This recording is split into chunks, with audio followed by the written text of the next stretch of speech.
سب پہ نظر اندر کی خبر۔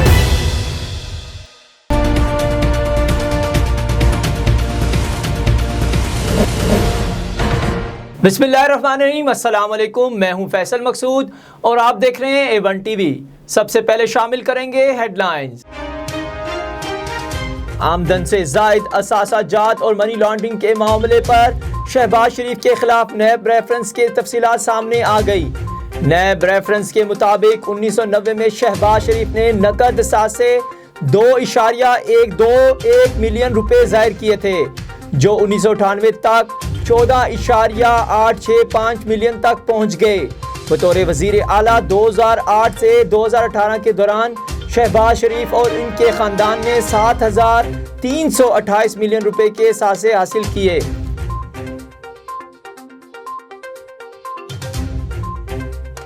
مسلم لیگ نون کی نائب صدر مریم نواز نے حکومت کے خلاف لانگ مارچ کا عندیہ دیتے ہوئے کہا ہے کہ چاہے سب کو گرفتار کر لیا جائے، تحریک اب نہیں رکے گی۔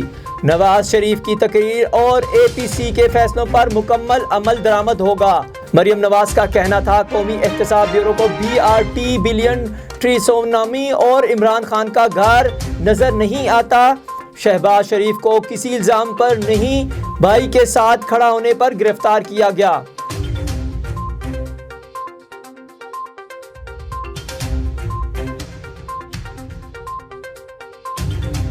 کہ ظلم ہے، یہ سخت ناانصافی ہے، زیادتی ہے، اور میں تو سمجھتا ہوں کہ یہ ساری روایات کو توڑ کے رکھ دیا ہے موجودہ نظام نے، موجودہ حکومت نے، اور یہ تو کسی صورت بھی قابل قبول نہیں، اور یہ ہم کبھی بھی تسلیم نہیں کریں گے۔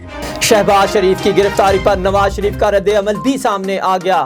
سوشل میڈیا پر جاری بیان میں نواز شریف نے کہا کہ شہباز شریف کو گرفتار کر کے اس کٹ پتلی نظام نے APC کی قرارداد کی توثیق کی ہے۔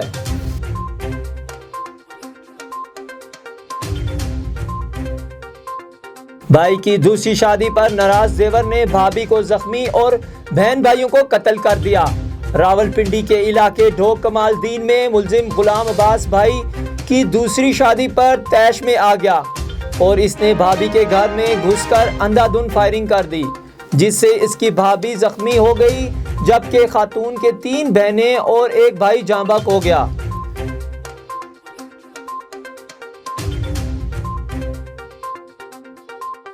جنوبی وزیرستان میں سیکورٹی فورسز کی گاڑی پر دہشت گردوں نے فائرنگ کر دی، جس کے نتیجے میں کیپٹن عبداللہ ظفر شہید ہو گئے۔ ISPR کی جانب سے جاری بیان کے مطابق سیکیورٹی فورسز کے اہلکار جنوبی وزیرستان کے علاقے شکائی میں نائٹ پیٹرولنگ پر تھے کہ ان کے قافلے پر دہشت گردوں نے فائرنگ کر دی۔ 25 سالہ کیپٹن عبداللہ شہید کا تعلق کوہاٹ کے علاقے لاچی سے ہے۔ سعودی عرب جدہ قومی یکجہتی کے پلیٹ فارم سے سعودی یوم الوطنی پر جدہ کے ایک مقامی ہوٹل میں ایک بڑی تقریب منعقد ہوئی، جس میں مہمان خصوصی کونسلر جنرل خالد مجید اور پاکستانی کمیونٹی سمیت سعودی شہریوں نے بھی شرکت کی۔ مزید دیکھتے ہیں اس رپورٹ میں۔ قومی یکجہتی فورم کے پلیٹ فارم سے سعودی یوم الوطنی پر جدہ کے ایک مقامی ہوٹل میں بڑی تقریب منعقد ہوئی۔ حافظ محمد عمر نے تلاوت کلام پاک کی سعادت حاصل کی۔ نظامت کے فرائض چودھری ریاض گھمر نے ادا کیے۔ پروگرام کی صدارت کونسل جنرل خالد مجید صاحب نے کی۔ مہمان خصوصی معروف سعودی عابد عبدالغفار تھے، جبکہ مہمان اعزازی سابق وفاقی وزیر چودھری شہباز حسین تھے۔ بہت سے سعودی بھائیوں نے بھی شرکت کی۔ چودھری ریاض گھمر نے ابتدائی کلمات میں فورم کے پلیٹ فارم پر سب کو خوش آمدید کہا اور خادم الحرمین شریفین ملک سلمان بن عبدالعزیز، کراؤن پرنس محمد بن سلمان اور سعودی بھائیوں کو پاک کمیونٹی کی طرف سے یوم الوطنی پر مبارکباد پیش کی اور کہا کہ ہم کسی بھی مشکل گھڑی میں سعودی عرب کے ساتھ شانہ بشانہ کھڑے ہیں۔ کونسل جنرل عزت مآب جناب خالد مجید صاحب نے تقریب سے خطاب کرتے ہوئے کہا کہ ہم سعودی حکومت اور سعودی بھائیوں کو یوم الوطنی پر مبارکباد پیش کرتے ہیں۔ یوم الوطنی پر شاندار پروگرام منعقد کرنے پر فورم کے کنوینر اور تمام ممبران کی حوصلہ افزائی کی اور اپنے بھرپور تعاون کا یقین دلایا۔ راجن پور کاشتکاروں کی محکمہ زراعت کے مبینہ نااہلی کے خلاف بھوک ہڑتال۔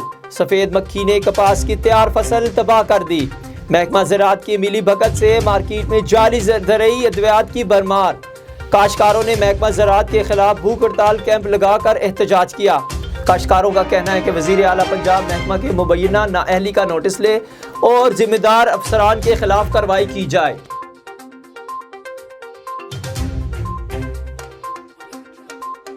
وفاقی کابینہ کا وزیر اعظم عمران خان کی زیر صدارت اجلاس آج ہوگا۔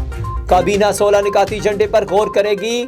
اجلاس کے ایجنڈے میں میڈیکل اینڈ ڈینٹل کونسل کے آئین کی منظوری، قرضوں اور ڈیبٹ سروسنگ اور پاور سیکٹر میں ریفارمز پر بریفنگ شامل ہے۔ اس کے علاوہ برطانوی ایئر لائن اٹلانٹک ایئر ویز کے پاکستان میں سروس کی منظوری، ٹی سی پی کے ذریعے گندم کی امپورٹ کے لیے ایک ٹائم کی اجازت کی منظوری بھی ایجنڈے کا حصہ ہے۔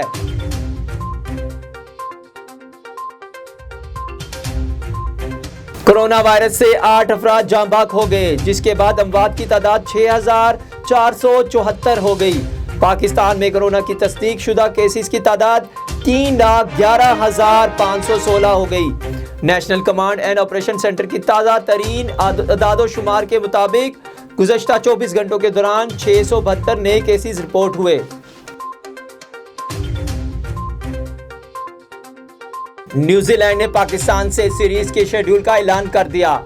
پاکستان کرکٹ ٹیم دسمبر اور جنوری میں نیوزی لینڈ میں 3 T20 اور 2 ٹیسٹ میچ کھیلے گی، جن میں سے T20 میچ 18، 20 اور 22 دسمبر کو آکلینڈ، ہیملٹن اور نیپرا میں ہوں گے، جبکہ پہلا ٹیسٹ میچ 26 دسمبر سے تورنگا میں کھیلا جائے گا۔ سعودی عرب رواں برس نومبر میں پہلی مرتبہ ملک میں پیشہ ور خواتین کھلاڑیوں کے گلف کے بین الاقوامی سطح کے 2 ٹورنامنٹ منعقد ہو رہے ہیں۔ سعودی لیڈیز انٹرنیشنل کے نام سے پہلا ٹورنامنٹ نومبر کی 12 سے 15 تاریخ تک منعقد ہوگا، جبکہ دوسرا سعودی لیڈیز ٹیم انٹرنیشنل ٹورنامنٹ نومبر کی 17 سے 19 نومبر تک کھیلا جائے گا۔ فٹ بال پریمیئر لیگ میں لیورپول نے ارسنل کو 3-1 سے ہرا دیا۔ سپر سٹار محمد صالح کوئی گول نہ کر سکے۔ آسٹن ویل نے فلیم کو 3-0 سے شکست دی۔ انگلش میدانوں میں فٹ بال کے میلے، لیورپول اور ارسنل کی ٹیمیں آمنے سامنے ہوئی۔ 50ویں منٹ میں ارسنل نے گول کر کے برتری حاصل کی۔ 28ویں منٹ میں سپر سٹار محمد صالح کے پاس سے پہلے گول کا بدلہ 3 ہی منٹ بعد لے لیا گیا۔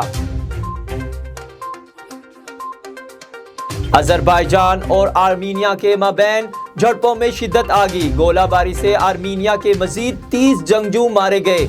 دونوں ممالک کے درمیان لڑائی پر سلامتی کونسل کا ہنگامی اجلاس آج طلب کر لیا گیا۔ آذربائیجان اور آرمینیا کی جھڑپوں، آرمینیا کے مزید 26 جنگجوؤں کی ہلاکت کے بعد گولہ باری سے مارے گئے افراد کی مجموعی تعداد 85 تک پہنچ گئی۔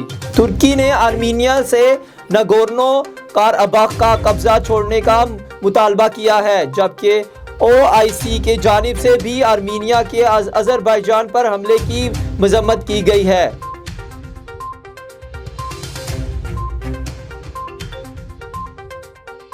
امریکی سفارت خانے نے امریکہ میں تعلیم کے اصول کی خواہش مند طالب علموں کے لیے پاکستان میں اسٹوڈنٹ ویزا سروس 1 اکتوبر سے شروع کرنے کا اعلان کیا ہے۔ اسلام آباد میں امریکی سفارت خانے کی طرف سے جاری بیان کے مطابق اسٹوڈنٹ ویزا پہلی ترجیح ہے۔ اسٹوڈنٹ ویزا کی درخواست گزاروں کی بر وقت اور ہر ممکن مدد کی جائے گی۔